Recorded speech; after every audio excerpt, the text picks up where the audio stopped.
want a new Tomorrowland. I don't think I'm saying a lot when I say that. We want a new Tomorrowland. And as the thumbnail asks, why? Why do we want a new Tomorrowland? But this ain't news. We've been talking about new Tomorrowland for as long as I've been doing this channel. As a matter of fact, they even teased us a little bit. They started that whole thing out there in the front with a new entrance and remodeling the facades of Star Tours. And hey, how are you? Hi guys. And a Buzz Lightyear. We'll get into that in a minute. But I haven't been able to stop thinking about Space Mountain and Tomorrowland since Tokyo dropped that news. And it made me think, it's making me ask why? Why? Why are we so triggered? Why am I so triggered by this news? Why do we want a new Tomorrowland so badly? And I am here to tell you, we absolutely do. I believe that is a near universal opinion. You just ask anybody and they're gonna tell you, yeah, no, Tomorrowland is not great. I want a new Tomorrowland. Let's get into this. I have some definite ideas on this, and I want to show you guys a few things about Tomorrowland, the way it is now and the way it was. And that is the important thing, the way it was. Think about for a second the things that you miss at Disneyland, the stuff that's no longer here, the things that you miss at Disneyland as a whole. Hey, how are you guys? Hi. I'm willing to bet 1,000 fresh baked bucks that the majority of those, and when I say, I mean a vast majority, are gonna be things that happen here in Tomorrowland, things that no longer exist.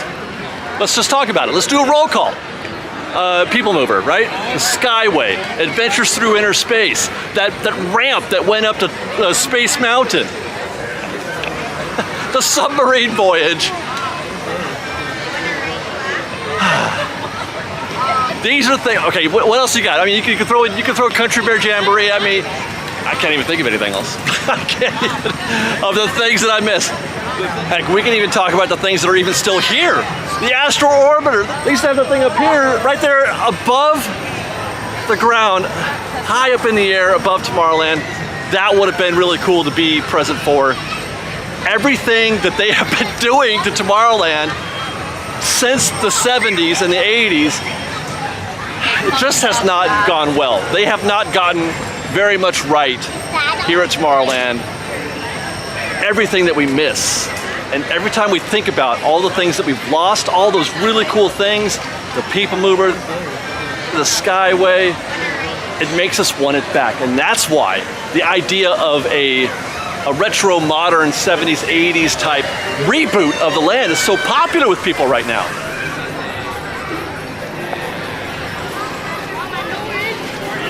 Can any one of us describe why? Can you explain why you want the ramp up to the second floor there of the Space Mountain? Why you want that back? I don't know why, but it looks really cool, and in my mind and in my brain it makes me feel a certain kind of way.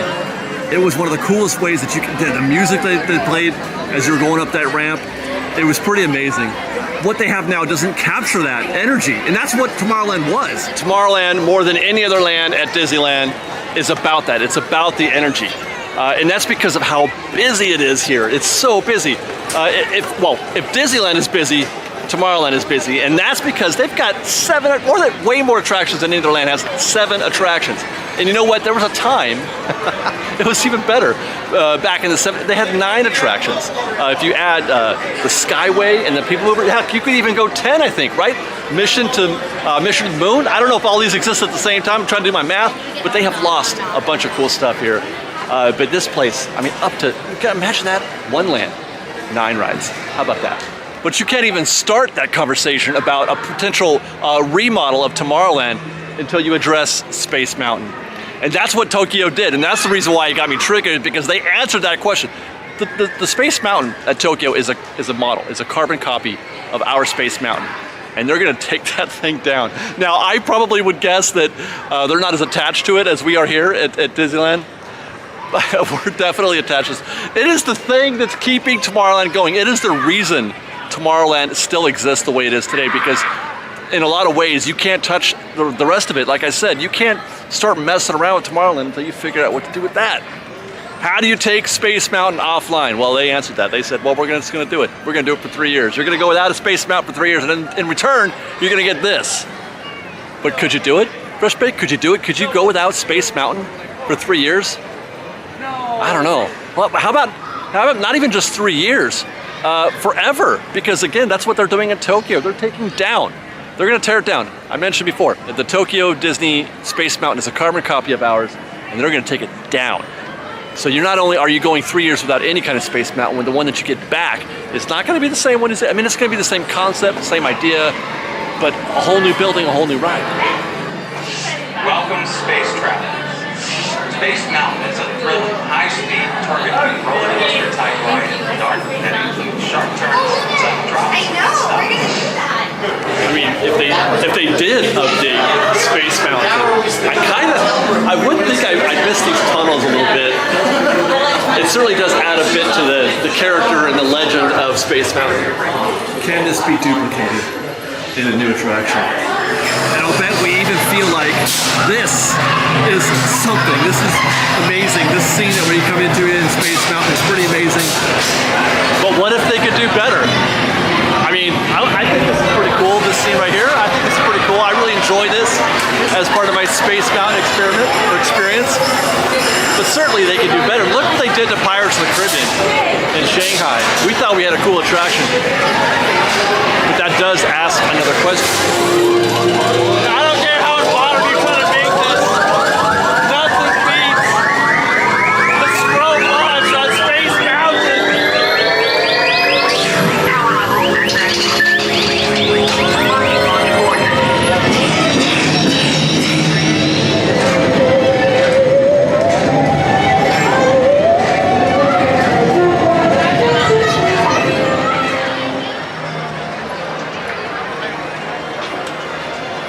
But let's just take inventory.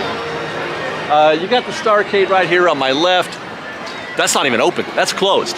You got the Star Wars launch bay. The Star Wars launch bay has got me missing Innoventions. That's how bad the Star Wars launch bay is. It's got me missing Innoventions. Innoventions sucked. And it really has me missing, yearning for a day when we can have America Sings or even the Carousel of Progress. Add that to, oh my God, that makes 11 attractions. 11! And going back to that previous conversation. The People Mover is just a literal husk. It's a decaying reminder of what could have been, what used to be. Well, you can barely see it, the monorail. That's the shining light that is Tomorrowland. The shining light between this and Space Mountain, the monorail. Still amazing, still awesome. But I mean, everything that you see down here is just, it's just not great. It's begging to be updated. And the thing that makes us want that is what it used to be. The People Mover used to be great. The Starcade used to be great. Carousel of Progress, America Sings used to be great. There used to be a People Mover, right there. You can see where those windows are right there. You can kind of see the track as you follow this way, right there. Where those rails are, that's People Mover track, and it keeps on going down all that way around the Innoventions building. I still call it the Innoventions building, over Autopia. Oh my gosh, the People Mover. Now here is an interesting conversation point.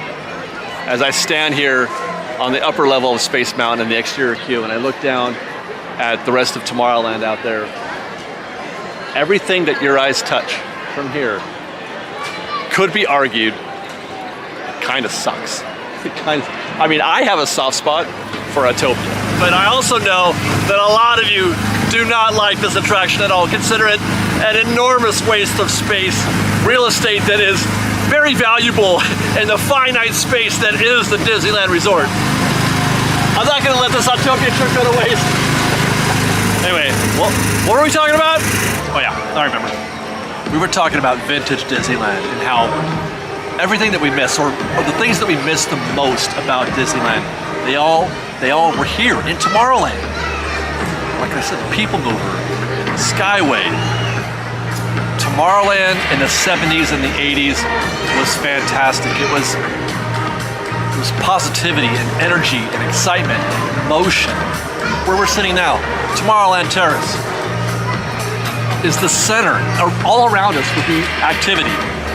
Just, you know, right over there, just 100 feet from me is the monorail track, People Mover track going up over here.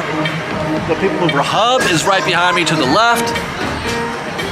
Skyway buckets would be going over my head right now. We're sitting in front of the Matterhorn right there. Skyway buckets would be going right over here, over there to the by Autopia. And you can hear the Autopia vehicles. I'll be the first to admit, I'm Gen X. Grew up in the 80s, so I am predisposed to remembering all that stuff that happened in the 80s and enjoying it. Gen X are predisposed to being reflective of the things that happened in the 70s and the 80s. Having said that, I know a lot of people who loved, who are Gen X, who didn't grow up in that era and still love it more. But you know, we're getting older every day. There's a new generation of Disneyland fans who maybe don't even realize how important the Skyway was for People Mover. But for those of you who are, I got an idea. I'm going to show you something. We're gonna flash back just a little bit. Let's go to Star Tours. Right here used to be one of the ultimate icons of vintage retro Tomorrowland. Right here, the Mighty Microscope. We did a video on this a while back. Adventures Through Inner Space was a dark ride that existed in this space where Star Tours is now. As a matter of fact, they didn't actually change. This queue, the way it's set up here, is essentially the same way that they had it back in the day for Adventures Through Inner Space. I mean, they invented the Omnimover here. There's history in vintage Tomorrowland. Real history. It's not, you know, engineering history. They invented the Omnimover for this attraction. Guests would board their Omnimover right here and then make their way into the Mighty Microscope. We don't have to talk about how much the actual ride actually kind of sucked. Adventures Through Inner Space is not a good ride. But when we get romantic about remembering vintage Tomorrowland, this is a great place to talk about it. I mean, Star Tours sucks too, so, you know, what's the big deal, right? All passengers, please prepare for immediate boarding. Hold it right there, Captain. I'm not actually the captain. We're looking for this rebel spy. Have you seen her? Hang on, everyone!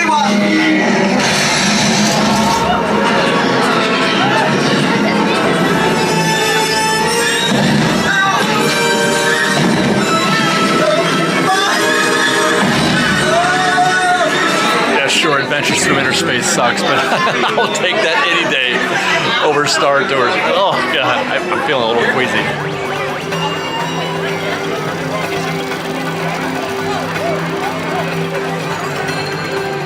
You know, as I reflect on it, I think it's perfectly obvious at this point. When I ask the question, why do we want a new Tomorrowland? My answer is because we miss the old Tomorrowland so much. I don't want a new Tomorrowland so much as I want the old one back. I want a Tomorrowland where I can ride the People Mover and the Skyway and the Submarine Voyage and ride the ramp up to Space Mountain and suffer through a poor dark ride and Adventures Through Inner Space. I would take it all. I would take America Sings Carousel of Progress. I would take even an old Autopia with no trees.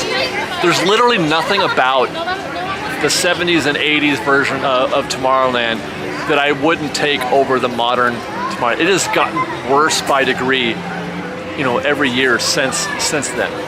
I'm not sure if I want a shiny new Tomorrowland like they're getting in Tokyo.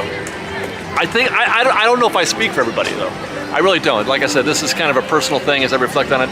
I've got, you know, the bias of being a Gen Xer who's, you know, grew up at Disneyland in the 80s.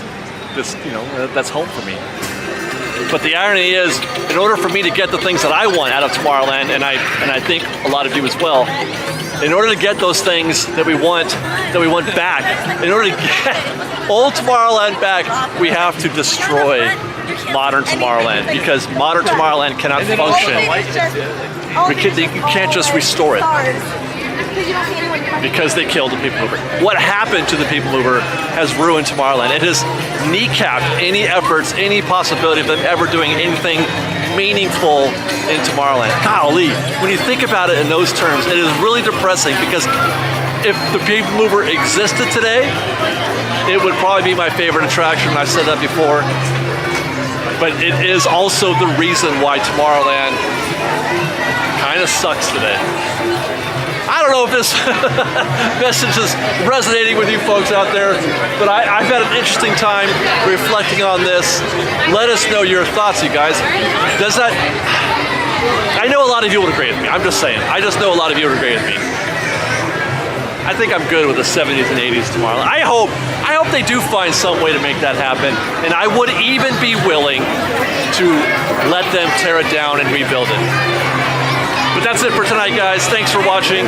Follow us on Instagram at _FreshBaked, on Twitter at FreshBakedDizzy, that's Fresh with no E, and on TikTok at FreshBakedDizzy. It's getting really hard to shoot this show right now in Tomorrowland because there's a parade happening right over here. Looks like Main Street Electrical Parade is going right now, so we're kind of stuck. Anyway, that's it. That's all I got. If you like our show and want to show your support, please do consider joining our Patreon campaign. Otherwise, thanks again for watching, everybody. We love you very much. Be safe out there. Be kind to one another. And Fresh Baked. Oh. And how about a little bit of retro vintage Disneyland before we go? Disneyland opened in 1955, Tomorrowland, the world of the future, seemed more science fiction than actual fact. Even today's household word astronaut had not yet been coined. When the 1960s arrived, the world of today began to catch up with Disneyland's world of tomorrow. So Walt Disney and our Imagineering department began to create an all-new Tomorrowland. And here it is today in Disneyland. On the gala day it opened, Tomorrowland's concept and spirit were symbolized by these dedication words from Walt Disney. Tomorrowland, a vista into a world of wondrous ideas signifying man's achievements, a step into the future with predictions of constructive things to come.